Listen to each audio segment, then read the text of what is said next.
All right, Milsurp Garage here. We're going to talk about some old shotguns today. Today I have for you a Winchester Model 12. That's what I have for you. But first, I want to I just want to kind of introduce a couple of others that I have that kind of led up to my purchase of this one. Now, the U.S. they used when you talk about Milsurps now, they used a few different shotguns in the military to use as there's trench guns, there's riot guns that like the police use. The military would use the trench gun version. The police kind of used the riot gun versions of these shotguns, and then there were civilian models of them also. Me, I always wanted to I'm the kind of guy I like to cover all bases. So the first military trench gun I ever got, or one of these these military shotguns, let's say, was this Stevens model 520-30. And it's set up in this trench gun configuration. And the reason why I say configuration is because I don't really know for sure 100% if this thing is real or if the barrel is real, or if, I'm pretty sure that this heat shield is aftermarket. I'm still to this day not 100% sure. It would take somebody that's even just somebody that's a part-time expert in these things would probably have some answers for me. But a real expert would be able to really shed a lot of light. It does have say U.S. on it, and it has like flaming bomb markings and stuff like that. So this one probably is military, but who knows what on it is original or not. And what I like about this one is that this 1917, this model 1917 bayonet hooks to all of these trench guns, and then that's a pretty sick rig when you get this thing on here. And I have taken this thing to shoot a couple of rounds of trap with it. It was pretty awesome. But when I say I like to cover all bases, is that I wanted to have one of each version of these. I found this one first as the setup with as the actually as a trench gun, and then just recently I stumbled upon this one, which is the sorry, I always hate when I always just like to read off my notes of my rifle so I don't get anything wrong. It is the Winchester Model 1897. This being set up, and again I say set up because I don't know if this was cut, if this is, I know this front sight is an original, so, but it's in the configuration for a riot gun, where it just has the, short barrel, and doesn't have the heat shield. But this thing is awesome. You see, I got a video just recently of me shooting it there in the woods, and I love this thing. Now, the only thing left would be, like, let's say you get one of these, like here, say this Model 12, which isn't even set up like military configuration at all. It has a stock with checkering here, and it has a 30-inch barrel, that is long, and it is a fixed full choke. And this you could kind of use for trap shooting, which is pretty cool to use an old, an old shotgun like this. This is a, obviously it's called the Model 1912. It's called the Model 12. It was called the Model 1912 originally, but then at some point they stopped calling it the Model 1912. They just called it the Model 12. This thing was produced all the way up into the 60s. This is a 61. It's actually one of the last years of production for it. Didn't really know what to expect from this thing. Took it trap shooting, just for the hell of it, to see, if I'd actually hit anything. And not the greatest trap shooter. It's not like I shoot strings of 25s or anything, but I shot a 19 with my first round. I shot a 20 with my second round, and I shot two 22s with my third and fourth round. It was consistently good. I felt like I couldn't miss with it. It was awesome.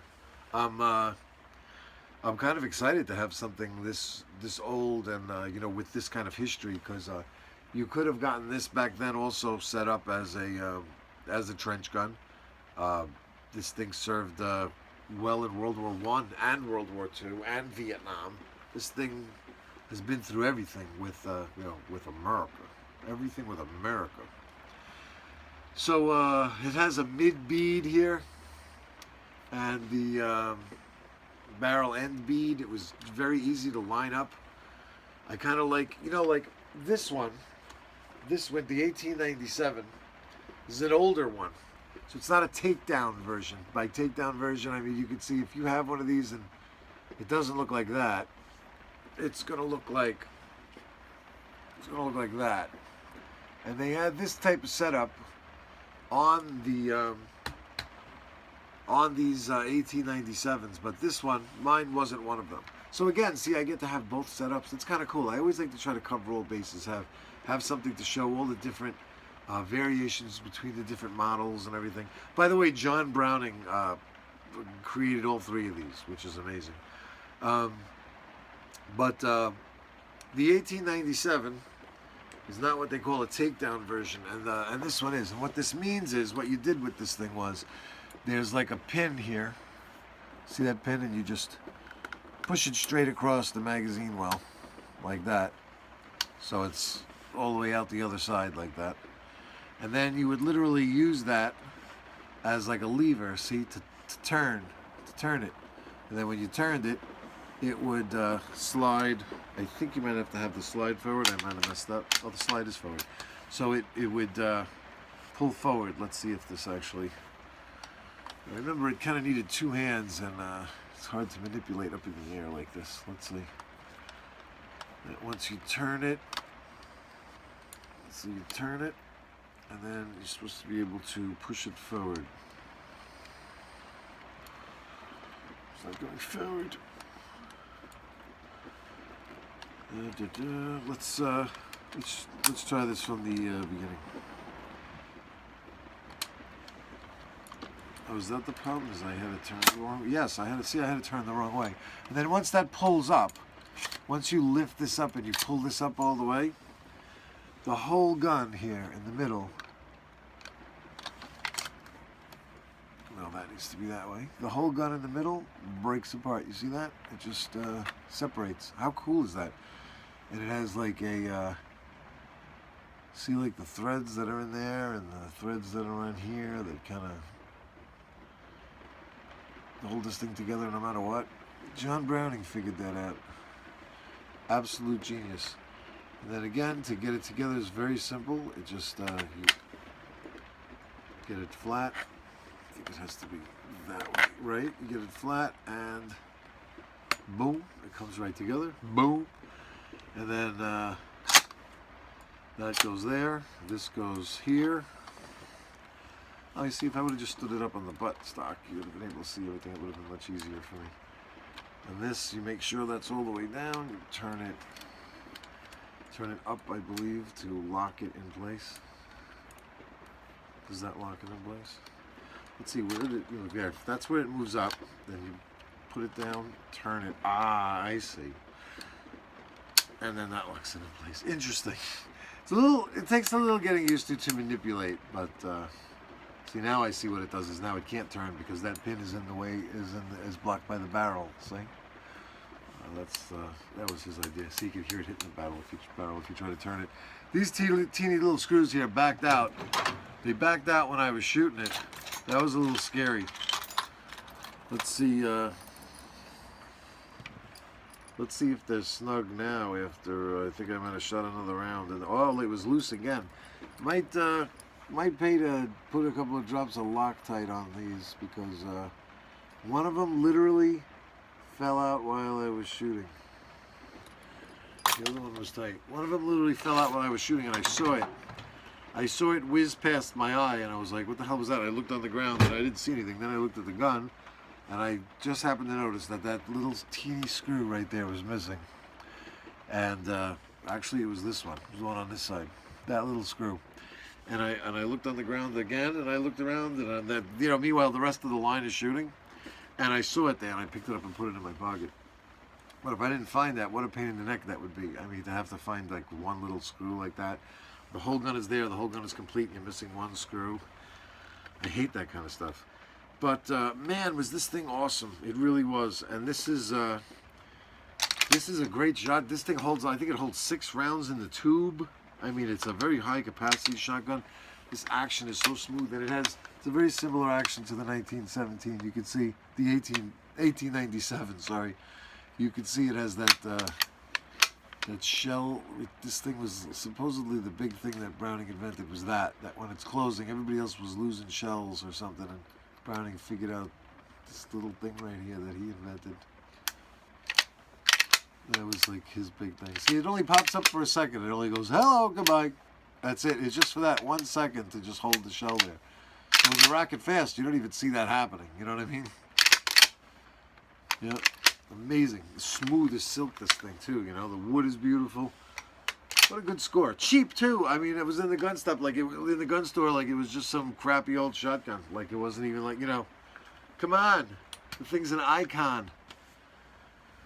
And, you know, if you wanted to have it set up in a configuration like this, you know, you could if you wanted to. And these heat shields, the bayonet lugs were the same bayonet, this 1917 bayonet. And it's so cool. I found one of these, actually.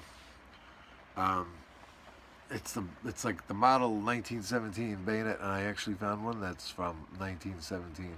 I don't even remember where I got this. I might have got this on eBay. But I remember it was like a score that like nobody bid on it. I just happened to get it for a low price. You know what's funny is that sometimes you'll get things like that. You know, something that's very expensive, but you'll wind up getting it for a low price. And then sometimes there's something that normally wouldn't cost a lot, but it's something you really need, and you wind up paying through the nose for it, and it pisses you off. But you always got to remember, there's always a balance like that. You know what I mean? There's always a balance. You win some, you lose some. As long as you win most. You win some, you lose some. As long as you win more than you lose, you're doing okay. And yeah, that's it. Look at the difference in size over here. I got to show you this. Look at the difference in size.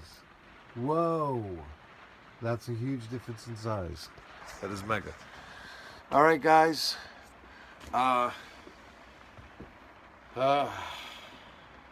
Finally warmed up. Pouring rain today. We're going to get some stuff out there for you. I'm going to post after this, right at the end, the tail end of this, I'm going to post some video of me out at the trap range actually using it, busting some clays with it. If you notice, like this thing, because the full choke, I was using 7.5 shot, it was really dusting them.